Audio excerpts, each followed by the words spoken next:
नमस्कार, स्वागत है आपका। आप देख रहे हैं द न्यूज और मैं रानी गुप्ता आपके साथ। न्यूज क्लिक मामले को लेकर के इस वक्त की बड़ी अपडेट सामने आ रही है। आपको बता दें कि अमेरिका के बिजनेसमैन नेविल रॉय सिंघम को ईडी ने समन जारी किया है। बता दें कि कई दफा इससे पहले भी ईडी नेविल रॉय सिंघम को समन जारी कर चुकी है, लेकिन चाइना के बार बार अड़ंगा लगाने पर वो हाजिर नहीं हुआ और उससे पूछताछ नहीं हो पाई। लेकिन इस बार विदेश मंत्रालय की ओर से नेविल रॉय सिंघम को ये जो समन है वो ईडी के द्वारा भेजा गया है। जाहिर तौर पर इससे चाइना को बड़ा झटका लगा है और जिस तरीके से ये पूरी खवाद हुई है इसको ड्रैगन देखता ही रह गया। बता दें कि चीन से पैसे लेकर भारत के खिलाफ खबरें छापने में न्यूज क्लिक वेबसाइट के संपादक प्रवीर पुरकायस्थ और उनकी कंपनी के एचआर हेड अमित चक्रवर्ती को इस साल अक्टूबर में दिल्ली पुलिस की स्पेशल सेल ने गिरफ्तार किया था।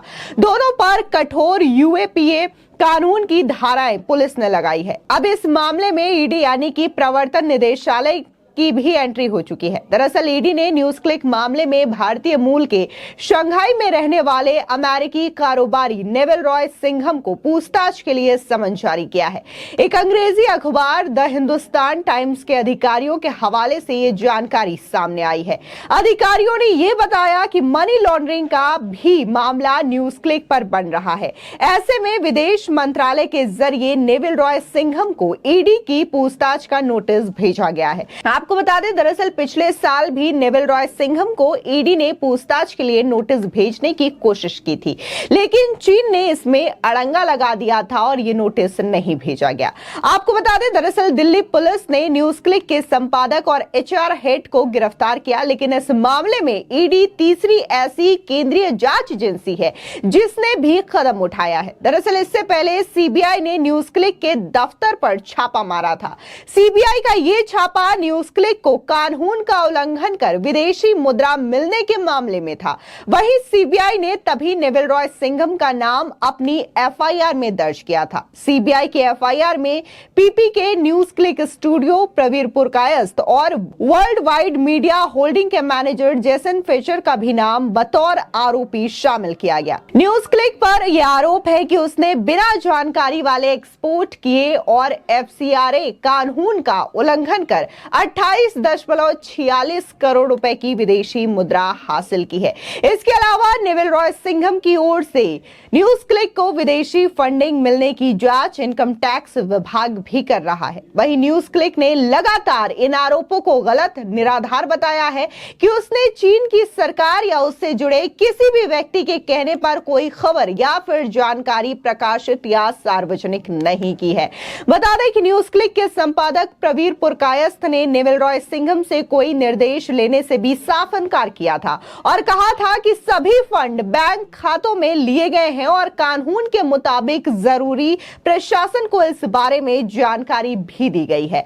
आपको बता दें कि दिल्ली पुलिस ने अपनी एफआईआर में यह कहा है कि न्यूज क्लिक के संपादक प्रवीर पुरकायस्थ ने people's alliance for democracy and secularism नाम की संस्था के साथ मिलकर 2019 के लोकसभा चुनाव को प्रभावित करने की साजिश रची थी और चीन की मोबाइल निर्माता कंपनियां शाओमी और वीवो की शेल कंपनियों के जरिए विदेशी फंडिंग हासिल की थी। साथ ही दिल्ली पुलिस ने आरोप लगाया कि न्यूज क्लिक में भारत और विदेश की संस्थाओं ने करोड़ों रुपए का निवेश अवैध तरीके से किया और भारत की संप्रभुता और एकता को छिन्न भिन्न करने की साजिश रची गई। आपको बता दें कि दिल्ली पुलिस ने इस मामले में गौतम नवलखा और नेविल रॉय सिंघम का भी नाम एफआईआर में दर्ज किया है। गौतम नवलखा को कुछ महीने पहले ही सुप्रीम कोर्ट ने जेल से घर में रखने को कहा था।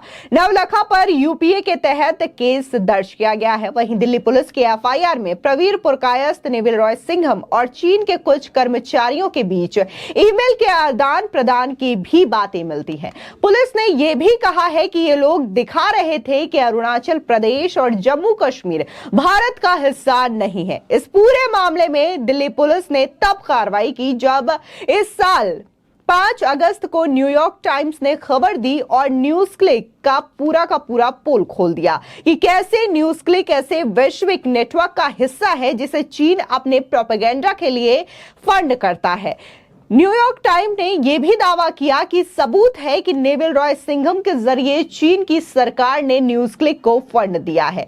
आपको बता दें कि जब द न्यूयॉर्क टाइम्स की ये खबरें सामने आई और यह पता चला कि कैसे न्यूज क्लिक जो है वो बाकायदा चीन के द्वारा फंड किया जाता है, चीन का प्रोपेगेंडा वो भारत में चलाता है और भारत की जो हालिया सरकार है उसकी इमेज को प्रभावित करने का काम कर रहा है, तब यह मुद्दा जो है वो संसद में भी काफी ज्यादा गूंजा था। और खास करके अगर हम बीजेपी सांसद निशिकांत दुबे की बात करें तो उन्होंने यह मुद्दा संसद में प्रमुखता से उठाया था और इसको लेकर के राहुल गांधी से कठोर सवालात भी किए थे।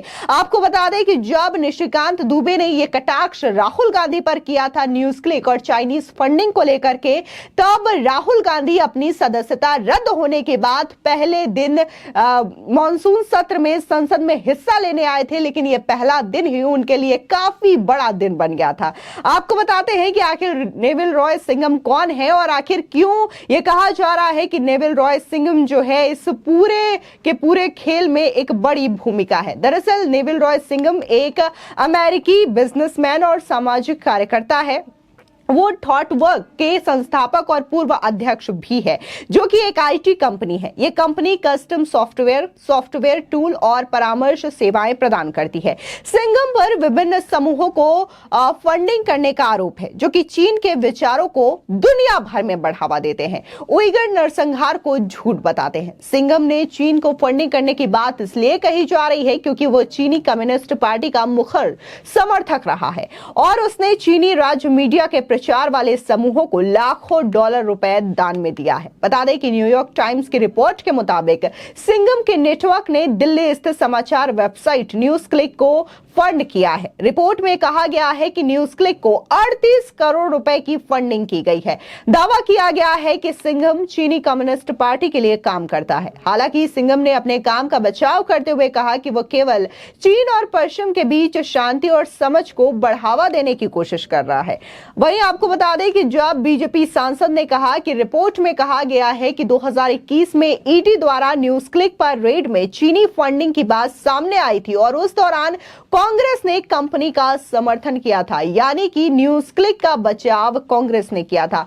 न्यूज क्लिक के कई सारे एंकर्स हैं जिनके घर पर यह छापा देखने को मिला था हाल ही में 2-3 महीने पहले, और इसी के साथ ही जो न्यूज क्लिक की कंपनी है, जो वहां का दफ्तर है, उसे भी पुलिस के द्वारा सीज कर लिया गया। तो ये कहीं ना कहीं एक बड़ा झटका है उन लोगों के लिए जो कि लगातार न्यूज क्लिक जैसे कंपनी को फंड करके चाइना के फेवर में माहौल बनाने की कोशिश करते हैं और देश में हालिया जो सरकार है उसकी इमेज को भी प्रभावित करने का काम कर रहे हैं। जिस तरीके से ईडी ने यह बड़ी कार्रवाई की है, इसको लेकर के कहा जा रहा है कि जैसे ही नेविल रॉय सिंघम से पूछताछ होगी तो कई सारी कड़ियां खुल सकती हैं और यह भी बात सामने आ सकती है कि आखिर शंघाई में रहने वाला Neville Roy Singham news click को क्यों इतने ज्यादा अमाउंट दे रहा था, इतनी ज्यादा फंडिंग क्यों कर रहा है और आखिर वो अब तक कौन कौन से ऐसे निर्देश दे चुका है जिसका इस्तेमाल न्यूज क्लिक ने अपनी वेबसाइट या फिर अपनी वीडियोस में किया है। फिलहाल इस पूरे मामले को लेकर के आपकी क्या राय है, हमारे कमेंट सेक्शन में जरूर बताएं। धन्यवाद।